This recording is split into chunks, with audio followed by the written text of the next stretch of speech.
Hey everybody, this is Michael Canson with Sacred Psychotherapy, and I'm here with Johnathan White of Sexual Kung Fu. We just finished an epic, sort of a 4-day retreat, Sexual Kung Fu retreat, and wanted to ask you, Johnathan, how does Sexual Kung Fu and what you do, what you've been training in and teaching, how does that possibly impact or help men who are dealing with mental health issues, particularly in thinking like depression, anxiety symptoms, ruminating thoughts, negativity, even suicidal thoughts?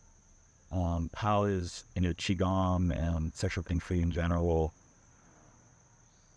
you be found with people that you work with or yourselves? How has it positively impacted their lives? Well, for a lot of people, we have all this repression and shame around our sexuality and our sexual energy. And this can cause all kinds of issues, obviously, because it's this thing of our sexual desire and our sexual nature really it's such a natural thing, but it's so repressed in a lot of ways, something we feel guilty and shameful of. And a lot of people just feeling sexually frustrated, or they're overly depleted, with unhealthy sexual outlets and porn addiction and these kind of things. And it leads to a lack of satisfaction, and they're just feeling good in their bodies, feeling good about themselves. And of course, this manifests as certain mental issues, depression, lack of self-love. I think it's a big part of it as well. And just an overall feeling of fulfillment in life. And so for me, working with, it's not just the sexual energy, but the overall, the chi, the opening up the energy channels of the body, connecting to the natural flow of nature. Because when we're, the Chinese medicine theory is that when we're experiencing negative emotions, states of anger, depression, it's a blockage in our life force, the blockage of the meridians of the body. And so by practicing Qigong and these sexual Kung Fu exercises, we open up these pathways, we clear those stagnant energies, clear out the stuck chi. And when our energy is flowing freely, we feel good and feel happy, we feel a balance like we did when we were children. Yeah, it seems to me like just from going through your course and being here this week, and practicing Qigong, for a little while now, it seems like it's about imbalance, or it's talking about mental health and all health. But so what I've learned from you is that it's about having releasing stuck emotions, helping yourself almost be your own healer in a way.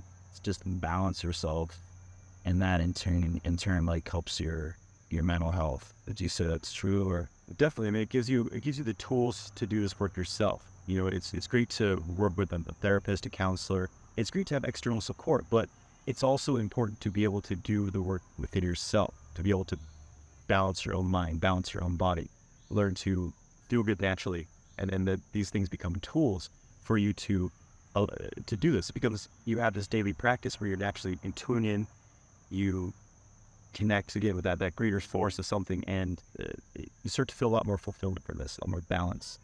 What I found to be really helpful in my own practice is something that you teach, which is grounding and sinking into your body more, doing exercises like Qigong clearing exercises that are clearing excess energy that's in your head.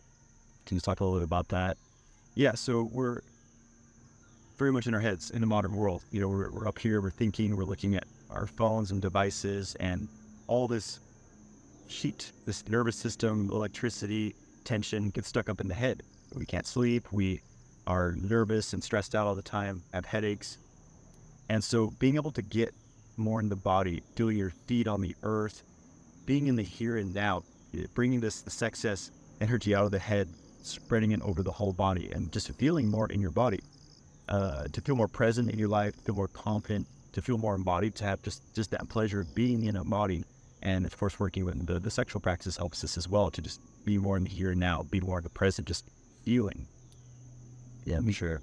And then what about the suicidal kind of thoughts that people get sometimes when they have more of a severe depression?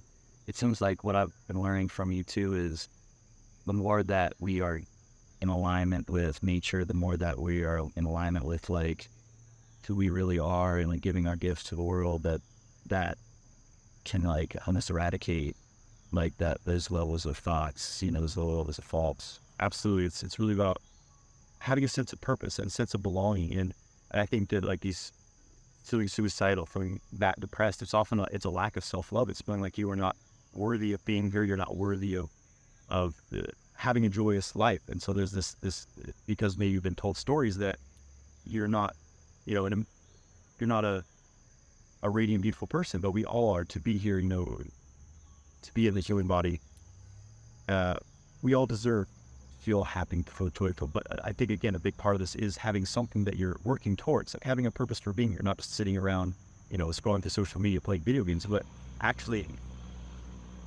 engaging in life, engaging in something, having creative outlets, creating something, interacting with the people around you, making this world a better place than it was when you came here. Just having something that you're really working towards and putting your energy into it. It creates more of a purpose for being here as well. Cool. Yeah, definitely feel that. The last thing I really want to ask you about, you touched on it earlier, but when I found you, I was just kind of impressed by how you covered the topic of pornography and kind of like that kind of habitual, call it like a practice or like a maladaptive practice that a lot of men, get kind of sucked into and just get into that habit. Can you talk about how maybe that type of habit might affect one's mental health? Yeah, so this is something that's kind of considered normal in our society, is to be consuming porn every day, to be masturbating to porn every day. And it's not that it's like a morality issue, like there's something wrong with you, it's sinful or something like that. It's not that. It's just that it's a very disconnected experience of sexuality. It's not really actual, like, you're usually not feeling your body very deeply. You're staring into the screen, overwhelming your dopamine receptors, getting rewarded just for clicking on video after video, and that becomes your sexual experience. And you don't learn how to connect with others. It makes you actually feel quite awkward in social situations because you're programmed to just sit there on the computer clicking a mouse. That's your sexual experience. And it leads to people feeling very lonely, even like guilty and shameful about this habit they have. And not to mention the damage it does to the dopamine system in the brain. Whereas when you're not watching porn, you feel quite low.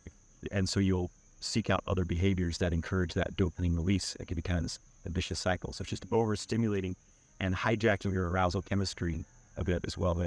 Well, it's interesting too, because like as a therapist, we're taught that symptoms like fatigue and lack of motivation, this for, low self-esteem, those are all actual like clinical symptoms of depression, but those are also symptoms of what happened when you have, a depleted energy system because of, using porn a lot and like you said, erasing your seed and stuff like that. And so I think I want to end on just like you talking about how center attention and how like an energy cultivation and some of the practices that you teach men, how that might, give people out there hope about like how to combat or respond to like some of these, someone's been deeply like ingrained in pornography, call them depleting themselves, losing their seed all the time or whatever. Like how like what you do can help turn that around. Yeah, so this is recharging the battery basically. Yeah, because we're taught to spend our energy, to spend it, working, overthinking, ejaculating the porn, just these draining outlets. Kind of the modern lifestyle is one of just spending your energy, and so this depletes you. And in Chinese medicine, depletes the kidney system, the adrenals, and you feel your energy is lower and lower and lower as you age, right? And even men in their 20s now are experiencing this depletion, this sexual fatigue. And so this is the concept of practicing Qigong, practicing meditation, where you're rebuilding your energy, your Qi. You're connecting with the energy of nature and charging up through a daily practice every day. And you start to feel good. It's coming back to like when we were kids, we were open, we were flowing, we had all this energy. And when we were adults, we're kind of rigid and tired, and just we don't have that excitement and imagination anymore. And so it's because we've lost a lot of this life force, this pure Qi. So when we learn to open these channels back up and and rebuild our vital energy, we feel so much better. We feel vibrant. We have this vitality. We have this passion, this excitement for life. We feel creative. So it's really like recharging your battery. They're like, oh, no wonder I was so depressed and fatigued. I was depleted. Well, Thanks, man, for just taking a few minutes here to talk about just so fun, cool, like what you're doing in the world, and you know, how that can affect men, but all people, you know, in terms of bettering their lives, you know, and in connection with themselves and with others. Um, where can people who are interested in what you're doing find you? just look up Sexual Kung Fu on YouTube, Instagram. My website's jonathanwhitelifestyle.com. Equally similar. Oh, man. Thanks again for the visit. And everybody out there, check out Johnathan White, check out Sexual Kung Fu. It's definitely made a big difference in my life. And, you know, anyone who's looking to develop more energy, who want to have balance in their life and in their sexuality, things of that nature, Johnathan is an amazing teacher. So thank you for joining us, and I'll see you in the next one.